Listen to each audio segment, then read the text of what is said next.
First, let's understand what a carbon tax is. It is the fine imposed for using fossil fuels. So, in order to work for a longer time, we have to live a good and healthy life. However, if the carbon emissions increase in the developing countries, then we won't be able to breathe clean and fresh air. Therefore, it is in our interest to pay.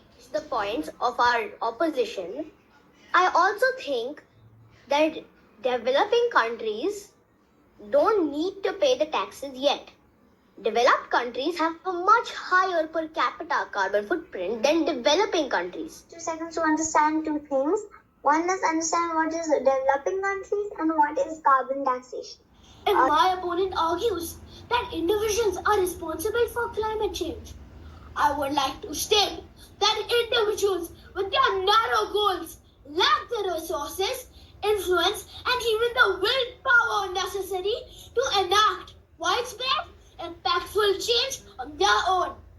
We must demand. One piece of evidence to support this statement is the Paris Agreement, where countries pledge to reduce carbon emissions.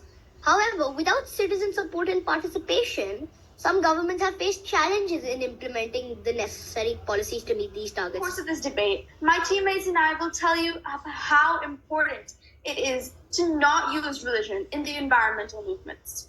When we use religion, it will result in a smaller audience. Therefore, the voice of the movements will remain only to a small section of the society.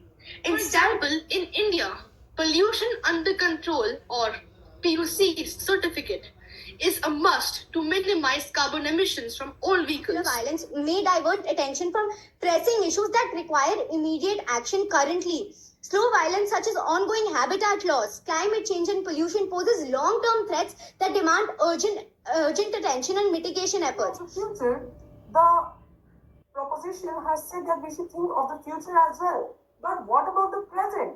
As said in a wise comment, the past is history and the future is the mystery.